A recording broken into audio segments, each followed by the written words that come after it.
Dalam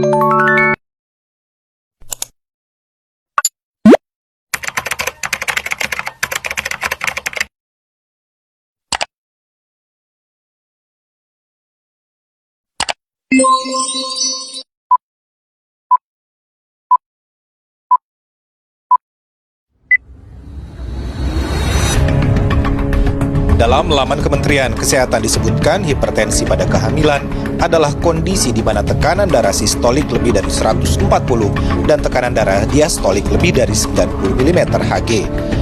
Dokter spesialis kandungan dan kebidanan dari Rumah Sakit Universitas Indonesia Depok, Iren Sinta Febriana mengatakan, hipertensi yang terjadi pada kehamilan menyumbang angka kematian ibu yang cukup besar, yaitu 1.066 kasus di 2019 setelah penyebab kematian ibu karena perdarahan sebanyak 1.280 kasus.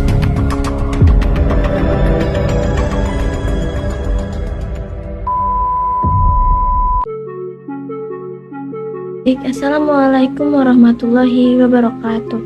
Sebelumnya, perkenalkan nama saya Sofani Fauzia dengan NPM 008. Di sini saya akan memaparkan terkait bahayanya preeklamsi atau eklamsi pada ibu bersalin.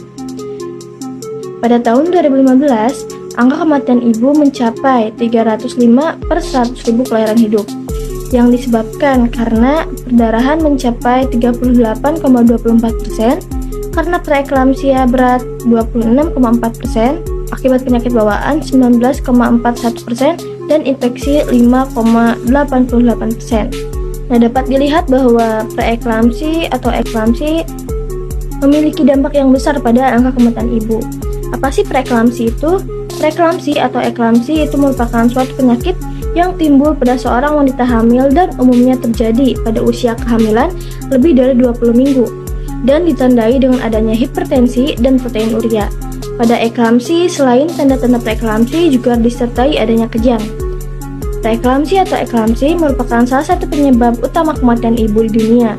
Tinggi angkanya kematian ibu pada kasus ini sebagian besar disebabkan karena tidak adekuatnya penata laksanaan di tingkat pelayanan dasar, sehingga penderita dirujuk dalam kondisi yang sudah parah.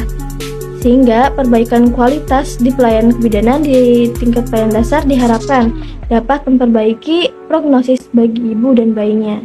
Untuk preeklamsi sendiri dibagi menjadi beberapa jenis.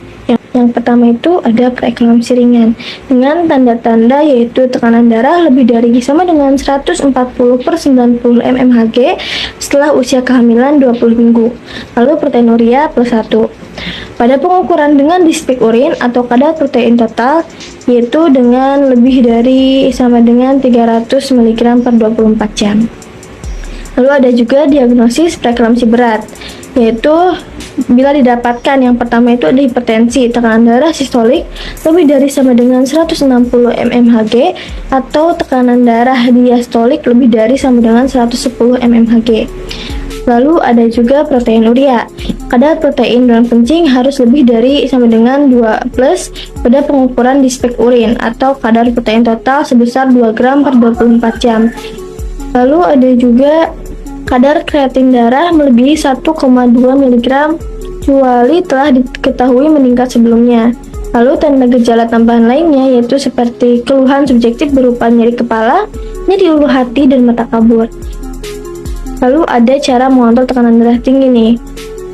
Untuk cara mengontrolnya itu mengurangi jumlah garam yang ditambahkan pada makanan, lalu menghindari gorengan, memperbanyak asupan air putih, minum air putih 8-10 gelas sehari, lalu istirahat yang cukup, olahraga teratur, dan hindari alkohol dan kafein. Ada juga faktor risiko yang bisa meningkatkan terjadinya preeklamsi atau eklamsi. Yang pertama itu ada usia ibu. Demografida dengan usia di bawah 20 tahun dan semua ibu dengan usia di atas 35 tahun dianggap lebih rentan untuk mengalami preeklamsi atau eklamsi. Lalu ada ras. Ras Afrikan lebih berisiko mengalami preeklamsi dibandingkan ras Kaukasian maupun ras Asia. Lalu ada juga metode kehamilan. Kehamilan yang tidak terjadi secara alamiah berisiko 2 kali lipat untuk terjadinya preeklamsi. Lalu ada merokok selama hamil. Wanita yang merokok selama hamil berisiko untuk mengalami preeklamsi. Lalu yang kelima itu ada riwayat penyakit dahulu, seperti hipertensi, preeklamsi pada kehamilan terdahulu, penyakit ginjal, penyakit autoimun, diabetes mellitus, metabolic syndrome, obesitas, dan lain-lain. Ada juga riwayat penyakit keluarga. Bukti adanya pewarisan secara genetik paling mungkin disebabkan oleh turunan yang resesif. Lalu yang ke-7 itu ada paritas. Primigravida memiliki hipertensi hampir 2 kali lipat dibandingkan multigravida. Yang terakhir itu ada kehamilan sebelumnya. Kehamilan dengan riwayat preeklamsi sebelumnya berisiko mengalami preeklamsi kembali pada kehamilan sekarang. Sini ada juga penanganan umumnya. Yang pertama, jika tekanan diastolik tetap lebih 110 mmHg, berikan obat antihipertensi sampai tekanan diastolik di antara 90 sampai 100 mmHg. Lalu pasang infus dengan jarum besar seperti 16G atau lebih. Lalu ukur keseimbangan cairan, jangan sampai terjadi overdosis cairan. Lalu, kateterisasi urin untuk memantau pengeluaran urin dan protein urin.